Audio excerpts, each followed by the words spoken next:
Hello and welcome my YouTube education channel MPa classes. आज हम लोग रसायन शास्त्र में देखेंगे और रसायन शास्त्र के पिछले क्लास में हम लोगों ने पीएचसीएल देखा था। तो आज के क्लास में हम लोग लवण को देखेंगे। लवण क्या है, कैसे बनते हैं, उसके नामकरण कैसे होते हैं और लवण को कितने वर्गों में बांटे गए हैं, इन चीजों को आज हम लोग देखेंगे। तो आज का हमारा टॉपिक है लवण। लवण साल्ट। लवण क्या है? तो लवण जो होता है वह अम्लों और भस्मों के अभिक्रिया के फलस्वरूप बनता है। मतलब जब अम्ल और भस्म आपस में क्रिया करते हैं तो लवण और जल का निर्माण होता है। लवण जो है अम्लों एवं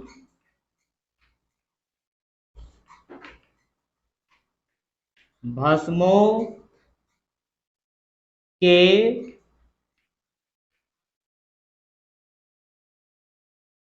अभिक्रिया के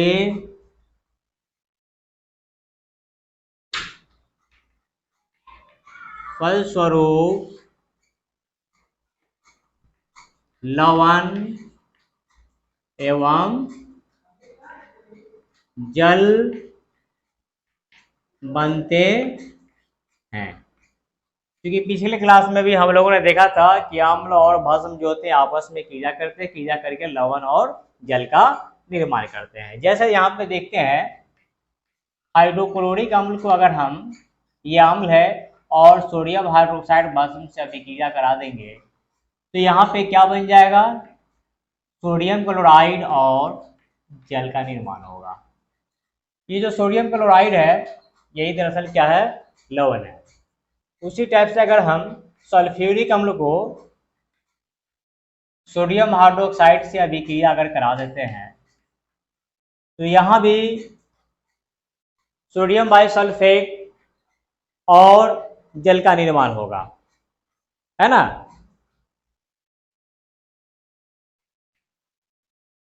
और जल का निर्माण होगा। इस दोनों अभिक्रिया में हम देखते हैं अम्ल जो है वह भस्म से क्रिया करते हैं और भस्म से क्रिया करने के बाद क्या लवण और जल का निर्माण कर रहे हैं। यहाँ भी हम देखते हैं ये अम्ल जो है भस्म से क्रिया करते हैं और क्रिया का फलस्वरूप लवण और जल का निर्माण करते हैं। अब इन लवणों में दो मूलक विद्यमान होते हैं। इन लवणों में कितने होते हैं? दो मिलक, जो मूलक होते हैं वो विद्यमान होते हैं। लवणों में दो मूलक विद्यमान होते हैं। इसमें दो मूलक होते हैं। एक जो मूलक होते हैं वो अम्लीय होते हैं। क्या होते हैं? अम्लीय मूलक। ये जो अम्लीय मूलक होता है वो अम्ल से प्राप्त होता है। किससे प्राप्त होता है? अम्ल से प्राप्त होता है। दूसरा जो होता है वो होता है भास्मिक मूलक।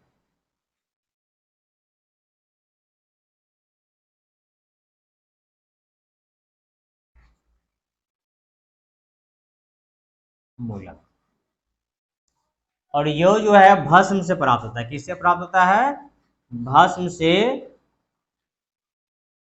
प्राप्त होता है। साथ ही साथ हम यहाँ पे देखते हैं कि जो अम्लीय मूलक है वो ऋणात्मक होता है। ये अम्लीय मूलक क्या होता है? ये जो होता है ऋणात्मक होता है। जबकि ये जो भास्मिक मूलक है या इसको क्षारीय मूलक भी कह सकते हैं, ये क्या होते हैं? धनात्मक होते हैं। धनात्मक। जैसे इन अभिक्रियाओं को हम देखते हैं, HCl को सोडियम हाइड्रोक्साइड से क्रिया कराते हैं तो यहाँ पे बनता है NaCl प्लस H2O, क्योंकि यहाँ पे ये और ये दो मूलक है, तो चूंकि सोडियम कहाँ से, भस्म से प्राप्त हुए हैं, कहाँ से प्राप्त हुए हैं, भस्म से, इसलिए भास्मिक मूलक हो गए। लेकिन क्लोरीन जो है वो अम्ल से प्राप्त हुए, इसलिए ये अम्लीय मूलक है। और क्योंकि जो अम्लीय मूलक है वो ऋणात्मक होता है, मतलब ये ऋणात्मक हो जाएंगे और ये धनात्मक, मतलब सोडियम क्लोराइड में सोडियम जो होगा वह धनात्मक होगा, जबकि क्लोरीन जो होगा वो ऋणात्मक होगा। तो लवणों में दो मूलक होते हैं। अब अगले टॉपिक की तरफ बढ़ते हैं और देखते हैं समान अम्लीय मूलक और भास्मिक मूलक क्या होते हैं। मतलब लवणों के जो नामकरण होते हैं वो क्या होते हैं, अम्लीय मूलक और भास्मिक मूलक के आधार पर उसका नामकरण करते हैं। मतलब अगर दो या दो से अधिक अम्ल में है तो उसमें देखते हैं कि दोनों में कौन सा मूलक समान है, अम्लीय मूलक समान है या फिर भास्मिक मूलक समान है। अगर वो अम्लीय मूलक समान है तो उसके आधार पर उसका नामकरण करेंगे, अगर उसमें भास्मिक मूलक दोनों में समान है तो उसके आधार पर उसके नामकरण करेंगे। तो यहाँ पे हम देखते हैं लवणों के नामकरण। लवणों के नामकरण मतलब उसका नाम किस मूलक के आधार पर रखेंगे, है ना।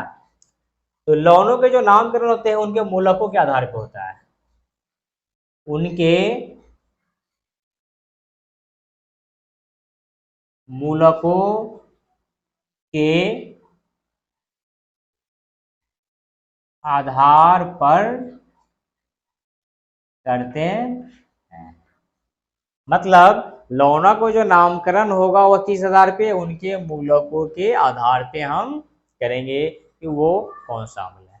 अब जैसे यहाँ पे देखते हैं एग्जाम्पल के रूप में सोडियम क्लोराइड, है ना, और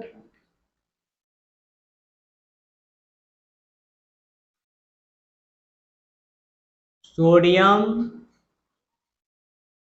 डाइसल्फेट को देखते हैं। अब ये दोनों लवण है, दोनों लवण में सेम मूलक क्या है, सोडियम। क्या है, सोडियम। यहाँ भी है और यहाँ भी, दोनों में सेम मूलक है। और ये सोडियम जो है वो कौन से मूलक है, यहाँ पे अभी हम लोगों ने देखा चूंकि ये भस्म से प्राप्त होता है, मतलब ये भस्मीय मूलक है। तो यहाँ पे दोनों में सेम मूलक सोडियम है, इसलिए इसका नाम हो जाएगा सोडियम लवण। क्या हो जाएगा, सोडियम लवण। क्योंकि दोनों में सेम मूलक सोडियम है, इसलिए इसका नामकरण करेंगे तो इसके क्या हो जाएंगे, सोडियम लवण कहलाएंगे। इसी टाइप से हम दूसरे एग्जांपल देखते हैं, सोडियम क्लोराइड और पोटेशियम क्लोराइड को देखते हैं। अब यहाँ पे परिस्थिति अलग हो जाएगी, दोनों में क्लोरीन मूलक है, दोनों में क्या है, अम्लीय मूलक है। मतलब यहाँ भी क्लोरीन है और यहाँ भी क्लोरीन है, तो ये दोनों में क्लोरीन मूलक है, इसलिए अब भी इन दोनों लवण को आपस में जब नामकरण करेंगे तो इसको बोलेंगे हम क्लोरीन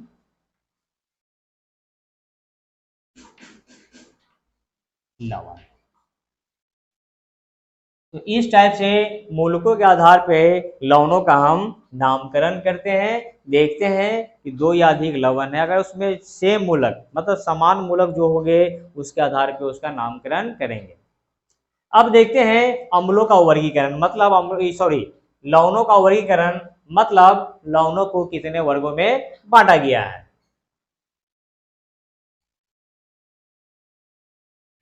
लवणों का वर्गीकरण मतलब इसको अलग अलग वर्गों में बांटे गए। सबसे पहला है सामान्य लवण, है ना, सामान्य लवण। सामान्य लवण जो होते हैं इसमें कोई भी हाइड्रोक्सिल समूह विस्थापित मतलब इसमें उपस्थित नहीं होता है। मतलब विस्थापनशील हाइड्रोजन या हाइड्रोक्सिल समूह इसमें उपस्थित नहीं होता है। इसमें सामान्य लवण में, सामान्य लवण के एग्जाम्पल में हम देखते हैं जैसे sodium chloride, potassium chloride,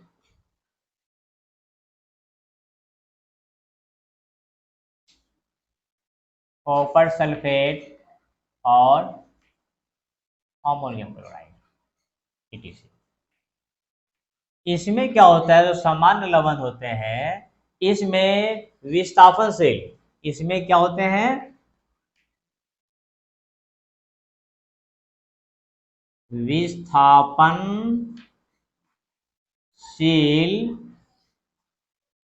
hydrogen या हाइड्रोक्सिल समूह उपस्थित नहीं होते हैं। यहां देखते किसी भी अम्ल में या सॉरी लवण में हम देखते हैं यहाँ पे हाइड्रोजन या हाइड्रोक्सिल समूह जो है वो विस्थापनशील नहीं है, मतलब विस्थापित नहीं होगा, इसलिए ऐसे लवण को हम सामान्य लवण के नाम से जानते हैं। जबकि दूसरा इसमें है अम्लीय लवण। दूसरा क्या है इसके, अम्लीय लवण।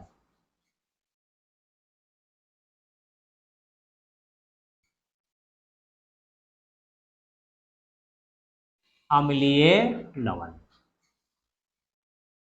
अब अम्लीय लवण में क्या होते हैं, तो इस लवण में एक या अधिक हाइड्रोजन परमाणु विद्यमान होते हैं, मतलब विस्थापनशील एक या अधिक हाइड्रोजन परमाणु इसमें उपस्थित होते हैं, इसमें अम्लीय लवण।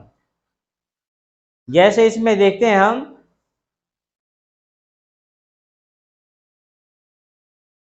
एक रिएक्शन को देखते हैं H2SO4 सल्फ्यूरिक अम्ल और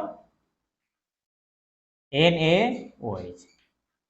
यह अभिक्रिया करके क्या बनाएगा, NaHSO4 प्लस H2O जल का निर्माण करेगा।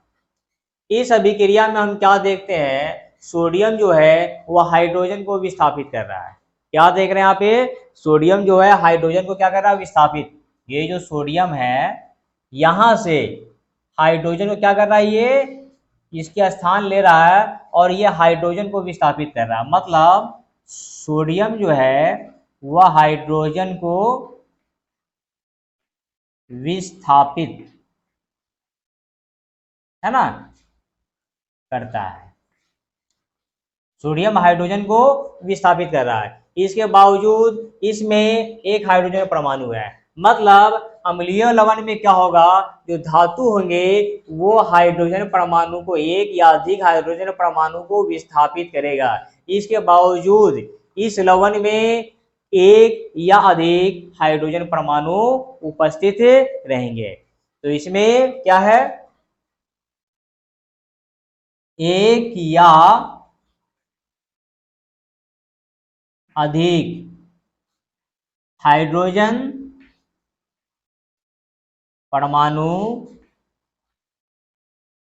उपस्थित होते हैं। जैसा कि यहाँ पे इस अभिक्रिया में देख सकते हैं अम्लीय लवण में, यहाँ पे ऑलरेडी ये लवण है और ये जब अभिक्रिया के बाद यहाँ पे लवण बन रहा है, हम लोग भस्म की अभिक्रिया से यहाँ पे क्या बन रहा है, लवण बन रहा है। इस लवण में एक हाइड्रोजन परमाणु उपस्थित है, यहाँ पे एक से ज्यादा भी हो सकता है, लेकिन यहाँ पे सबसे बड़ी बात क्या है कि जो धातु है वह हाइड्रोजन को विस्थापित करता है, और हाइड्रोजन को विस्थापित मतलब धातु जो होंगे वह अम्ल से हाइड्रोजन को विस्थापित करके जो लवण बनाएगा वो अम्लीय लवण होगा। समझ में आ रहा है, मतलब धातु जो है वो अम्ल से हाइड्रोजन को विस्थापित करेगा और विस्थापन के फलस्वरूप जो लवण का निर्माण होगा वह लवण कौन सा होगा, अम्लीय लवण होगा। इसके तीसरे में है भास्मिक लवण। भास्मिक लवण अब ये क्या है ना, क्योंकि ये भस्म के गुण लिए होता है, इसलिए हम इसको भास्मिक लवण भी कहते हैं। जैसे लेड हाइड्रोक्साइड को अमोनिया से भी क्रिया कराते हैं, है ना, PbOH का होल 2, इसको हम अभिक्रिया कराते हैं अमोनिया से। ये लेड जो है हाइड्रोक्साइड है और ये अमोनिया से भी क्रिया करेगा और अभिक्रिया करके बाद ये बनाएगा भास्मिक लेड नाइट्रेट बनाएगा। क्या बनाएगा? भास्मिक लेड नाइट्रेट बनाएगा।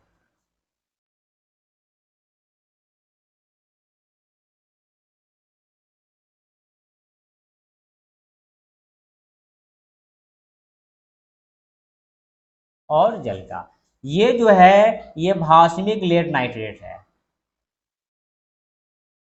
भास्मिक लेड नाइट्रेट। यहां पे क्या कर रहा है कि यहाँ पे हाइड्रो ऑक्साइड मतलब हाइड्रोक्सिल जो समूह है उसको विस्थापित करके यहाँ पे लवण का निर्माण किया जा रहा है। मतलब यहाँ पे लेड हाइड्रोक्साइड के दो में से एक समूह, एक हाइड्रोक्सिल समूह को क्या किया जाए? विस्थापित कर दिया जाता है और विस्थापित करके यहाँ पे भास्मिक लेड नाइट्रेट का निर्माण। क्योंकि यहाँ पे देख सकते हैं कि ये हाइड्रोक्सिल समूह जो है वो 2 है, लेकिन अभिक्रिया का फलस्वरूप ये कितने हो गए? 1 हो गए। तो यहाँ पे मतलब ऐसा लवण जिसमें 2 में से कोई एक हाइड्रोक्सिल समूह को विस्थापित करके उसको आंशिक रूप में उदासीन करता है और लवण का निर्माण करता है, तो फिर उसको हम लोग भास्मिक लवण के नाम से जानते हैं। इस प्रकार के और भी बहुत सारे लवण हैं और इसमें जो भस्म और लवण दोनों ही गुण होंगे। यहाँ पे जो भास्मिक लेड नाइट्रेट प्राप्त हुआ इसमें अम्ल के भी गुण होंगे, सॉरी भास्मिक के इसलिए भस्म के गुण होंगे, भस्म के गुण, साथ ही साथ इसमें लवण के भी गुण होंगे। तो दोस्तों आज के क्लास में हम लोगों ने क्या देखा? लवण। लवण क्या है? तो अम्लों और भस्मों की अभिक्रिया के फलस्वरूप लवण बनता है। साथ ही साथ हम लोगों ने देखा कि लवणों में कितने मूलक होते हैं? 2 मूलक होते हैं। कौन से? अम्लीय और भास्मिक मूलक। अम्लीय जो होते हैं अम्ल से प्राप्त होते हैं, जबकि भास्मिक भस्म से प्राप्त होते हैं। और अम्लीय मूलक ऋणात्मक और भास्मिक क्या होते हैं? धनात्मक होते हैं, जिस चीज को हम लोग देखा। साथ में ये भी देखा कि लवणों के नामकरण उसे मूलकों के आधार पर कैसे करते हैं, और फिर ये भी देखा लवणों को कितने वर्गों में बांटे गए हैं, जैसे सामान्य लवण, अम्लीय लवण, भास्मिक। तो दोस्तों हमारे चैनल को अगर अभी तक आप लोगों ने सब्सक्राइब नहीं किया है तो सब्सक्राइब करें, लाइक करें, ज़्यादा से ज़्यादा शेयर करें। फिर मिलते हैं अगले टॉपिक के साथ अगले क्लास में।